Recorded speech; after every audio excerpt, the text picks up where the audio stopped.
तलबे से जमीन खसक जाएगी। मैं अपने उलमाए कराम से विनती करके कहूंगा। अचानक कफील बाबू एक मजदूर हाथ में प्लास्टिक का झोला, लुंगी और फटी हुई गंजी पहनकर सेब की दुकान पर आता है। बहुत गौर से सेब, अंगूर, केला देखता है। उसके बाद सेब का दाम पूछता है। बताया 200 रुपया किलो। 5-7 मिनट तक सेब को देखते रहा। उसके बाद वो गरीब वापस लौटने लगा। मैंने कहा बड़े साहब इधर आओ, आप आइए। करीब आया। आवाज से उसने पहचान लिया। बोला आप मौलाना बलियाबी?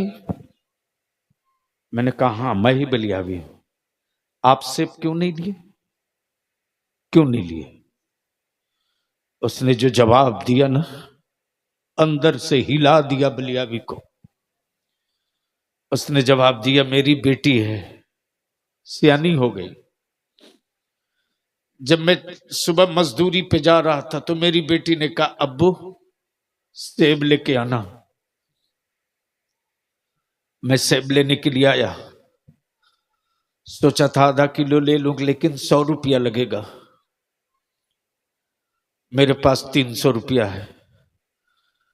मैं 100 रुपये का सेब खरीद लूंगा। अगर कल मुझको मजदूरी नहीं मिलेगी तो कल शाम को मेरे घर चूल्हा नहीं जलेगा।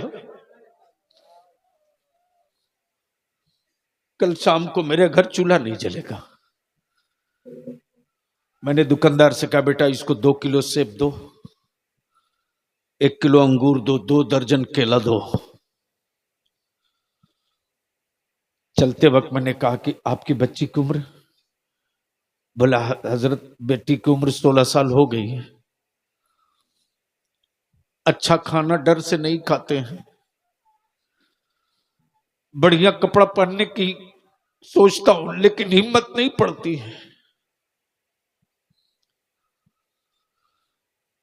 मेरे बच्चे अच्छा खाना नहीं खा पाते हैं। किसी तरह अपने बच्चों को मैं पाल रहा हूं। मेरी औलादें भूखी न रहे, ये सोच करके मैं अपने इस बुढ़ापे में हड्डी से जंग लड़ रहा हूं। अगर गैरत वाली मां का दूध पिया है तो अपने को जवाब दे लेना कि जो इंसान अपनी बेटी और अपने बच्चों को अच्छा खाना न खिला सके, वो इंसान अपनी बेटी को इज्जत के साथ रुखसत कैसे करेगा? मेरी बेटियों के आबरू के कातिल तुम हो। मेरी बेटियों के आबरू के सौदागर तुम हो। जिस दिन तुमने जहेज की दीवार को गिरा दिया और जिस दिन तूने नकदी और डिमांड को खत्म कर दिया, उस दिन गरीब के दरवाजे पर छप्पर के सामने लड्डू बटेगा। जिस तरह अमीरों की बेटियां शान से रुखसत होगी मस्जिद में निकाह करके, उसी तरह मुझ गरीब की भी बेटी रुखसत हो जाएगी, बोझ नहीं बनेगी।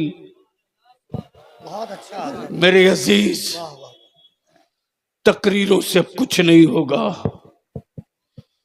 पराती गांव के जितने नौजवान हो सर जोड़ के बैठ जाओ और अपने गांव को मॉडल गांव बनाओ। सड़क नहीं तो कोई गम नहीं, बिजली रहे न रहे कोई गम नहीं, लेकिन अपने गांव के नौजवानों और बुजुर्गों एक मॉडल बना दो। मेरे गांव से अगर कोई बारात जाएगी किसी के बेटा की तो 21 आदमी से बेशी की बारात नहीं जाएगी। और अगर बारात आएगी मेरे गांव में किसी की बेटी की तो डीजे बाजा नाच आतिशबाजी के साथ नहीं आएगी। और गलती से कोई लेकर आएगा तो मेरे गांव का कोई आलिम उसका निकाह नहीं पढ़ाएगा। ऐलान कर दो, फिर देखो इलाके में कौन सा इनकलाब आता है, कौन सा इनकलाब आता है। इसलिए मेरी मां बहन बेटियों, अगर बेटा रोता है तो रोने दो, लेकिन मोबाइल में गाना लगाकर अपनी औलाद के कान के पास मत रखना। बेटे को दूध पिलाना है, रो रहा है तो पहले वजू करना, और वजू करने के बाद आंचल में अपनी औलाद को छुपा लेना, पर्दे के साथ दुरूद पढ़ते हुए अपने बेटे को दूध पिला देना। जिनके बेटों को दुरूद पढ़कर दूध पिला दिया जाएगा, याद रखना शेर का जबड़ा वही फाड़ेगा। फौलादी दीवारों को तोड़ने का जज्बा मां के दुरूद की बरकतों से उसके लहू में शामिल होगा, कोई रोक नहीं पाएगा। वाह वाह वाह वाह। मदरसों से डर क्यों लगता है? जब सलाहुद्दीन अय्यूबी ने बैतुल मुकद्दस दोबारा फतह कर लिया, तब यहूद व नसारा ने तहकीक करना शुरू की कि आखिर सलाहुद्दीन अय्यूबी पढ़ा कहां से है, इसकी तालीम कहां हुई, यह किस यह किस यूनिवर्सिटी का प्रोडक्ट है, यह किस कॉलेज में तालीम हासिल किया है। डर मदरसों से क्यों लगता?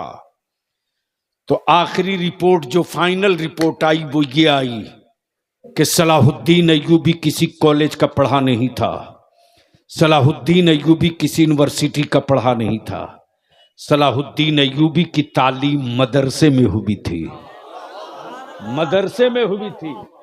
हाँ, कल के मदरसे में आज के मदरसे में फर्क है। आज के मदरसों में पढ़ाने वाले कादरी हैं, सलाहुद्दीन अय्यूबी को पढ़ाने वाला अब्दुल कादिर था।